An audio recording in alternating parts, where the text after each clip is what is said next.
Here goes video number 2. I didn't realize I quit recording when I tried to set the phone up and use my hands. So, let me try this again. You missed it when it popped out the box.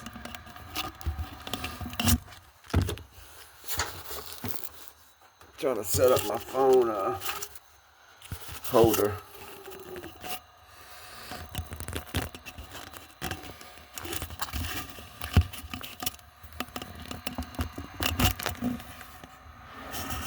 Alright, still recording. Explain myself again. Alright, so that's the wraps. I turned the video off when I was taking them out. So, yeah, they all fit pretty good.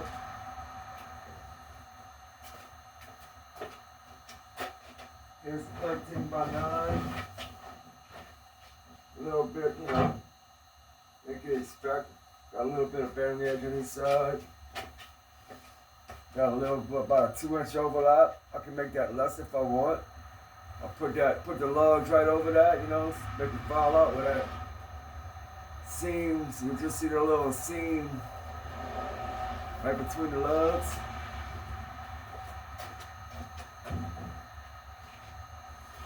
This is the Keller shell. Let's see.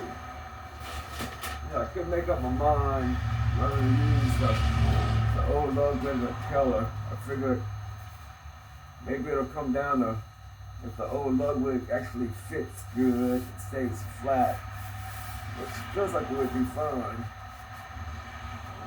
I think that would work fine. No irregularities. Feels fine. Reinforcement hooks, It ain't like 75, it's 75 before 5.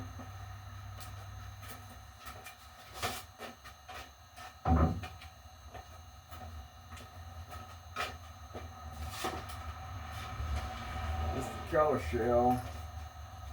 This will definitely work good if we do this. A 2-inch overlap. A little bit showing each side. Yeah, they make me measure each drum vertically to make sure they cut it just a little bit under. It's about a 1/4 inch short. So you got about an 1/8 inch showing each side.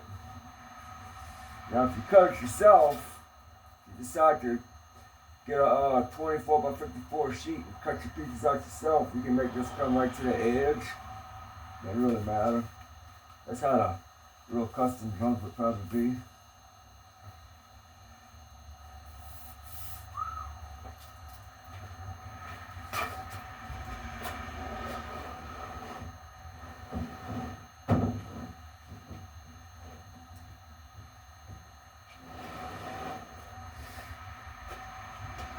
That's the bass drum. Anything over 16 inches, you gotta do it in 2 pieces. Because these are only 54-inch long sheets.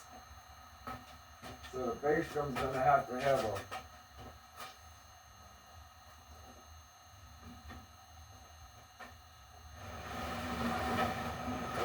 a splice at the bottom.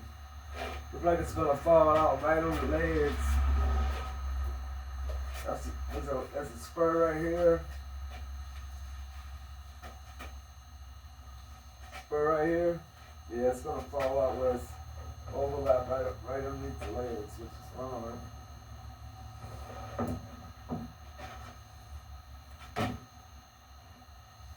And I want to make these look natural, kind of like the color of the inside of the bass drum, like honey looking. I won't put wrap on the hoops. I'm gonna leave them like that. I like that.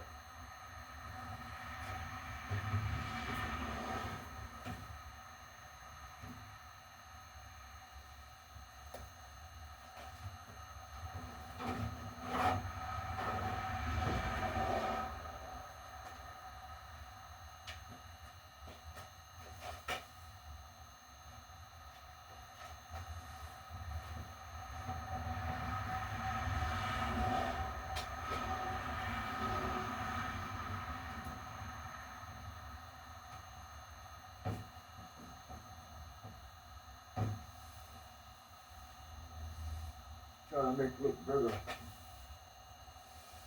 Let's see how it really fits. Let me take this off.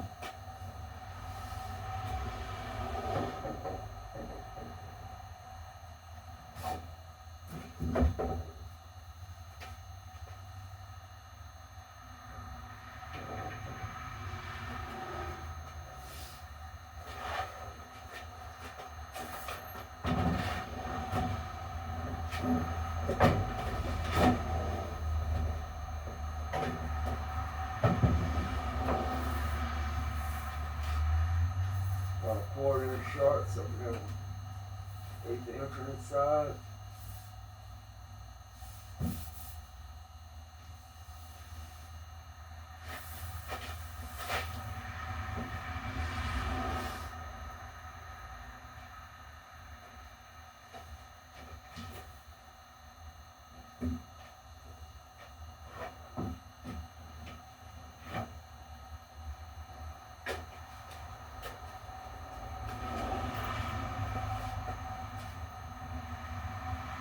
About 2 inch over that.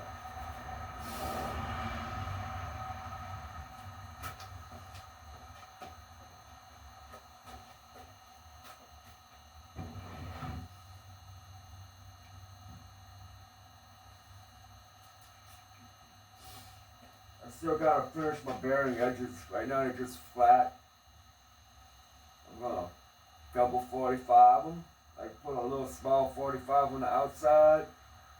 And you know, it's gonna look like normal from the inside, but we do like a short 45 and a long one. Kind of roll it over a little bit, make it sound a little more mellow.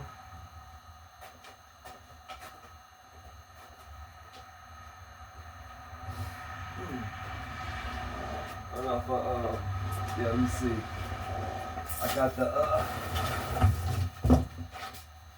lug casings, all Ludwig lug casings.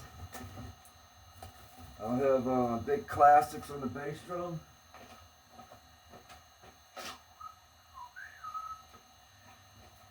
And I'll have mini classics.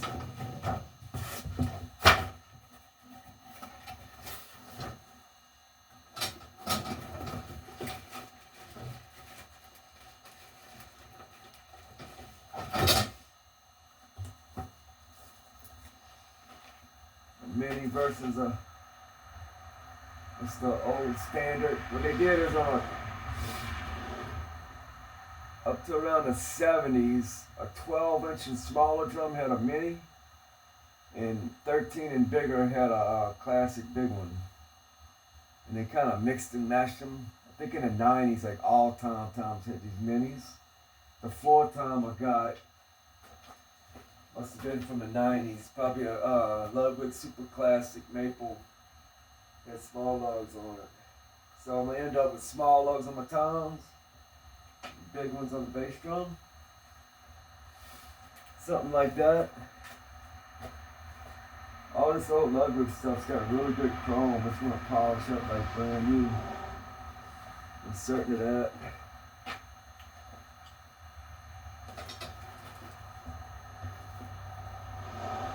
My hoops.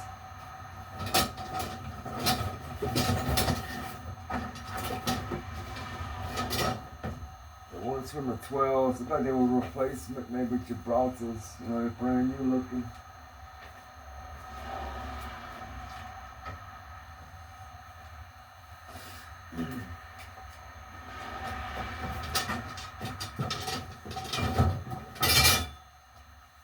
Yeah, so I gotta decide whether I'm going to use a 12-inch Keller 6-ply or the old early 70s and older style with the reinforcement hoops. I think both of them will work. With these old drums, you can see that the old style of drums, you can see the plies overlapped all the time, like it's not flush. I kind of evened out these hoops. Normally where the seam is, you can see it's like it's always off. It'll probably be like a 1/4 inch thicker right there. And drums are never really perfectly round. Like you can feel this bowl in here. They had a bunch of filler in it. That's just how they did them back then, you know. I know we all love the way they sound. But there's a seam right here, and you can see a seam right here. Supposedly, what they did back then is they put the wrap on the drum before they made it round. So actually, the pods of wood was flat. They would glue that on the flat piece, and then they would take all that and turn it into a circle around the hoops. So yeah, maybe I'll save this for Franny's set. She needs a smaller time. But yeah, I'll probably use the Keller shell. Or maybe even try to, before I get to finish, maybe I'll find an actual, I love it, really spending my money on. It's like a late 70s.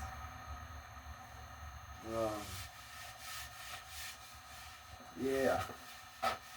Got a little bit more prep to do. I gotta put all the clear coat on a couple things. Maybe make the insides look a little cleaner. Like sand them off and re-clear them. And you know, like 3 or 4 hours of work, I'll be gluing stuff. Did I mention that contact glue they use nowadays? This is supposed to be the best stuff. It's about $60 here. It's water-based. Not like the old solvent-based stuff. In the old days, it's actually water-based, but they say this is the best stuff. This is what Precision Drum recommends.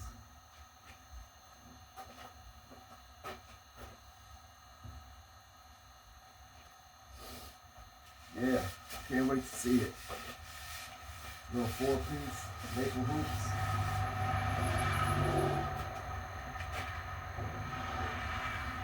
Trying to get that amber color to the hoops.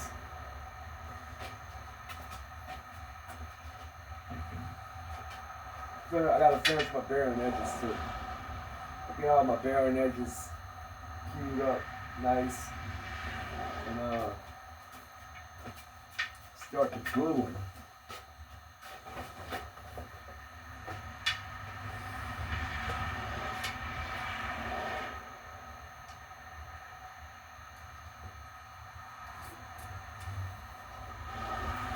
If any of y'all got a drum y'all wanna maybe get straightened out, I got a router table made just for drums. I just did this. Should work fine. Just to do the bearing edges. And we got a big glass table. You can put the drums on to get them flat and square. The sandpaper, just put some sandpaper on the table. Tape some sandpaper down on the table and just spin the drum around till you get it as flat as possible, dead flat, and then put that 45-degree bevel, however you want to do it, double or single or 30, round over a little bit. Yeah, that's the deal. So I'll make an update video when I get to the next step. Later.